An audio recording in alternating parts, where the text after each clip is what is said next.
जय हिंद। आपका फिर से अपने YouTube चैनल लक्ष्य साथी पर स्वागत है। इसके अंदर हम देखेंगे कि जो गुप्त कालीन साहित्य हैं, वो साहित्य चाहे काव्य में हो या नाटकों में हो या चिकित्सा से संबंधित हो या गणित से संबंधित या खगोल से संबंधित, इन सभी के बारे में हम इसके अंदर देखने वाले हैं। इसी के साथ ही हमारे प्राचीन भारतीय इतिहास की सीरीज नंबर 88 है और जो गुप्त साम्राज्य पर ये पार्ट नंबर 13 है। इससे पहले हमने गुप्त साम्राज्य पर 12 टॉपिकों पर बात किया है, लेकिन ये हमारा रहेगा कंप्लीटली साहित्य से संबंधित। तो देखें,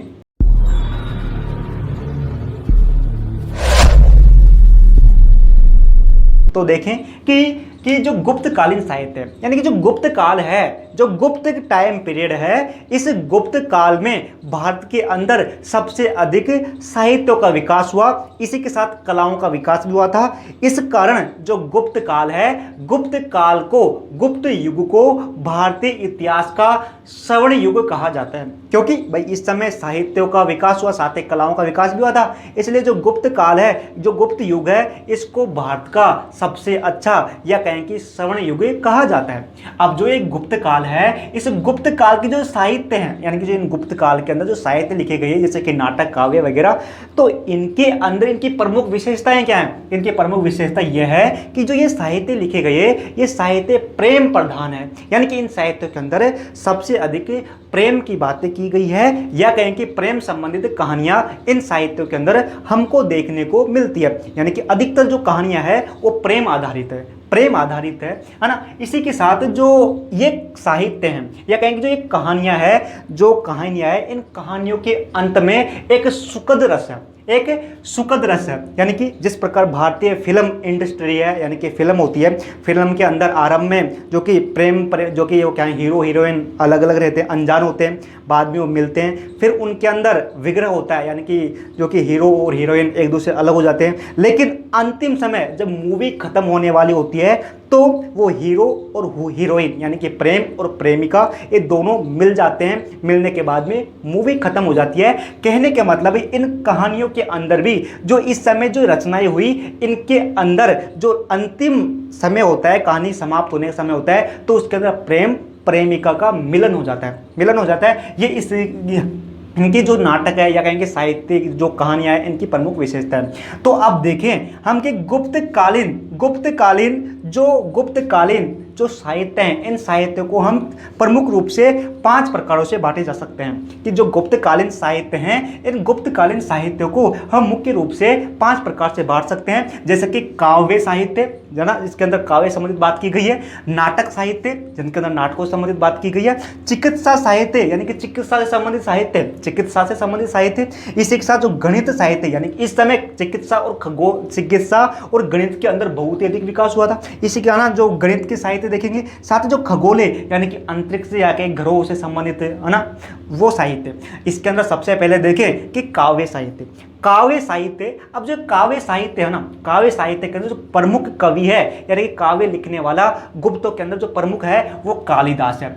कालिदास है। इस कालिदास ने महाकाव्य लिखे हैं। महाकाव्य यानी कि एक बड़े बड़े काव्य होते हैं जिनके अंदर अनेक प्रकार की वो शामिल होते हैं, यानी कि महाकाव्य।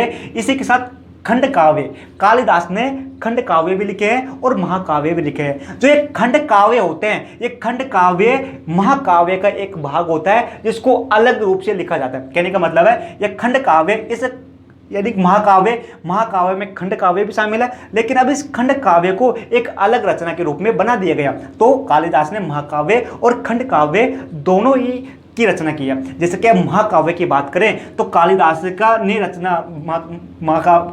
का एक महाकाव्य है जिसका नाम है रघुवंश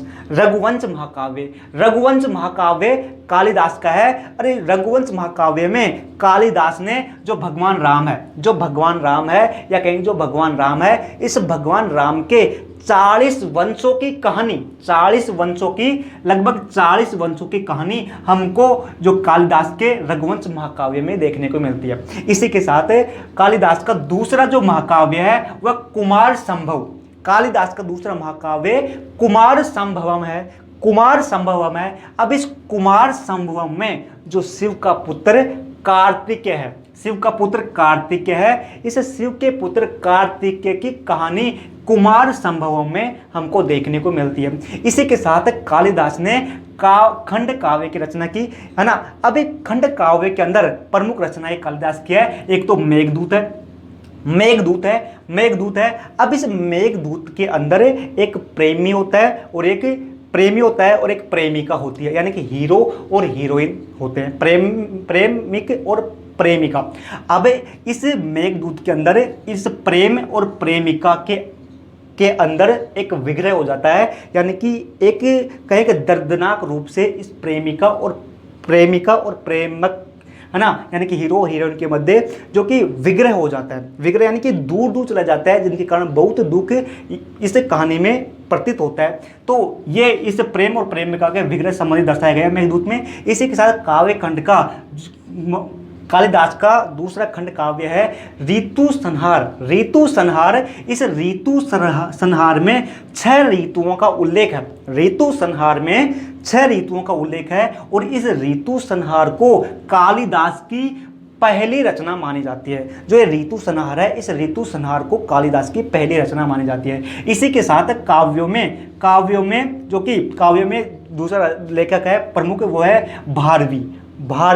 इस भारवी ने अपनी एक जो कि काव्य लिखा है, भारवी ने अपना काव्य लिखा है जिसका नाम है कीर्ता रजुनियम, जो कि भारवी ने लिखा है। इस कीर्ता रजुनियम के अंदर जो कि कहानी हमको देखने को मिलती है कि अर्जुन है, महाभारत का युद्ध होता है, तो महाभारत का जब युद्ध होता है तो अर्जुन युद्ध की तैयारी में सभी योद्धा तैयारी करते हैं, तो अर्जुन भी शिव की तपस्या करता है और शिव से तपस्या कर शिव से जो कि पारुष पास्त्र अस्त्र प्राप्त करता है, जो कि बड़ा शक्तिशाली होता है। तो इसकी कहानी हमको जो भारवी का जो कीर्तारुजन जो काव्य है जिसके अंदर मुख्य रूप से देखने को मिलती है। इसी के साथ देखें कि अब आता है हमारा नाटक।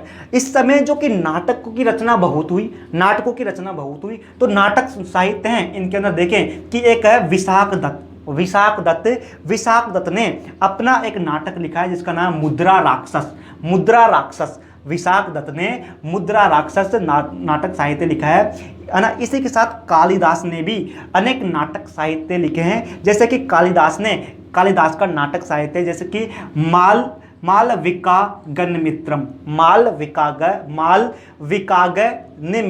जो कि कालिदास का नाटक है या कहेंगे नाटक के साहित्य है। इसी के साथ कालिदास का जो दूसरा नाटक साहित्य है वो है अभिज्ञान शाकुंतलम,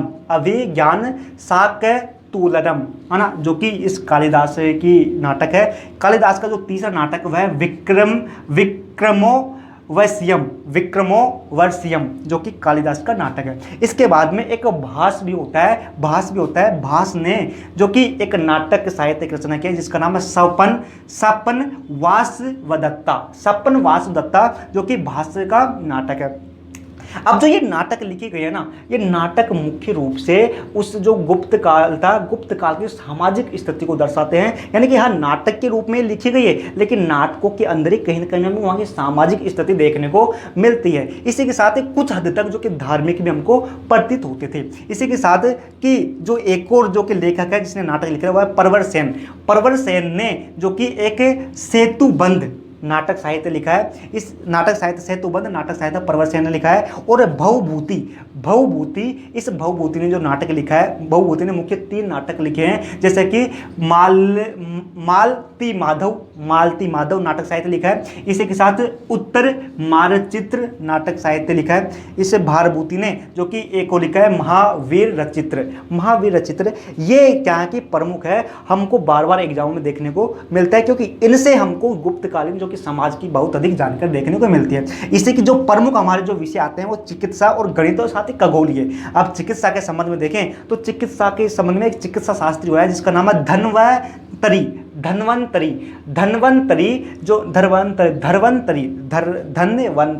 ने एक चिकित्सा साहित्य लिखा है जिसका नाम है निघट्टू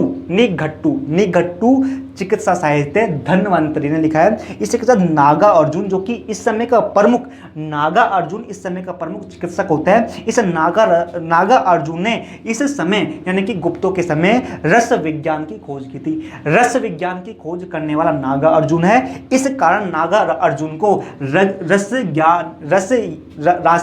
कहा जाता है। रस विज्ञान की खोज करने वाला नागा अर्जुन है, इसलिए नागा अर्जुन को रसायनज्ञ भी कहा जाता है। इसी के साथ गणित के क्षेत्र में देखें तो गणित के क्षेत्र में आर्यभट्ट जो कि प्रमुख जो कि गणितज्ञ हुआ था। अब इस आर्यभट्ट ने अपनी एक रचना लिखी है, या कहें गणित के अंदर गणित साहित्य लिखा है, जिसका नाम है आर्यभट्टियम। आर्यभट्टियम में 3 खंड है। जैसे कि एक खंड है ज्योतिष का। ज्योतिष माने तो खगोल संबंधित यानी कि जो अंतरिक्ष संबंधित, या कहें कि जो कि ग्रह संबंधित खगोल। इसी के साथ इस आर्यभट्टियम में ज्यामितीय गणित का भाग है, ज्यामितीय। इसी के साथ बीज गणित है। इस बीज गणित जो कि आर्यभट्ट ने बीज गणित, इसका एक भाग बीज गणित का है। तो ये ज्यामिति और बीज गणित जो कि गणित के भाग है। इसी के साथ जो ज्योतिष है ये खगोल शास्त्री खगोलीय का भाग है। इसलिए जो आर्यभट्ट है, आर्यभट्ट को ज्योतिष और खगोल शास्त्री दोनों कहा जाता है। इसी के साथ खगोल के अंदर देखें तो खगोल के अंदर एक शास्त्री हुआ है जिसका नाम ब्रह्ममीर। इस ब्रह्ममीर की जो रचनाएं हैं वो प्रमुख रचनाएं खगोल पर आधारित है। अब एक ब्रह्ममीर की खगोल आधारित जगह पंच सिद्धांतिका, इसी के साथ लघु जातक, वृद्ध जातक। अब देखिए कि जो ये गुप्तकालीन या कि जो गुप्त काल के अंदर जो आर्यभट्ट हुआ, इस आर्यभट्ट ने जो कि प्रमुख खोजें की, जैसे कि ये गणित और खगोल शास्त्री था, इसलिए इसने भारत के अंदर जो कि सबसे पहले या कहीं सबसे पहले शून्य की खोज करने वाला ये आर्यभट्ट ही था। शून्य माने तो जीरो की होते हैं ना शून्य, जैसे 10 के लास्ट में जो जीरो होता है ना, तो यानी शून्य की खोज करने वाले आर्यभट्ट है। इसी के साथ जो पाई का मान आर्यभट्ट ने पाई का मान जो कि 3.14 दशमलव बताया।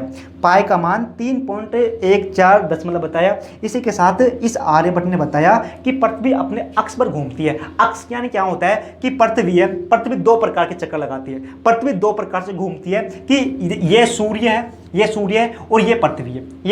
तो एक तो पृथ्वी अपने स्थान पर ही घूमती रहती है, अपने स्थान पर ही घूमती होती है, जिसको हम कह सकते हैं अक्ष पर घूमना। अक्ष पर घूमने के कारण दिन और रात होते हैं। अक्ष पर घूमती है और दिन और रात होते हैं। और एक गति होती है कि सूर्य की परिक्रमा करना, जिसको हम कक्षीय गति कहते हैं। ये सूर्य के चारों ओर परिक्रमा करती है, जिसको कक्षीय गति कहते हैं। इस कक्षीय गति के कारण यानी सूर्य के चारों ओर परिक्रमा करती है, जिसके कारण जलवायु परिवर्तन होती है, जैसे गर्मी सर्दी आती है ना। तो अब इस आर्यभट्ट ने बताया कि ये पृथ्वी है ना जो कि अपने अक्ष पर घूमती है, इसी के साथ पृथ्वी जो कि सूर्य के चारों ओर चक्कर लगाती है। तो इसके अंदर हमने देखने का प्रयास किया, ये अति महत्वपूर्ण है, या कहेंगे इनको बार बार एग्जाम में सीधे क्वेश्चन के रूप में पूछ लिया जाता है। और इनमें से अधिकतर लगभग 10 से 20% क्वेश्चन इसमें ये जो हमने बताया, इसमें से 20% क्वेश्चन जो कि यूपीएससी की जो प्रारंभिक परीक्षा होती है, प्रारंभिक परीक्षा जीएस है ना, जीएस की जो प्रारंभिक परीक्षा होती है उनके अंदर इनको पूछा गया है। इसी के साथ देखेंगे ये सभी नोट्स के रूप में इस वीडियो के डिस्क्रिप्शन में टेलीग्राम चैनल के लिंक पर मिल जाएंगे, वहां पर आप जाकर देख। आप इसको यहां तक देख रहे हो तो आपको अच्छा लगा होगा। अच्छा लगा हो तो क्या करना है आपको पता ही है। फिर मिलते हैं। जय हिंद,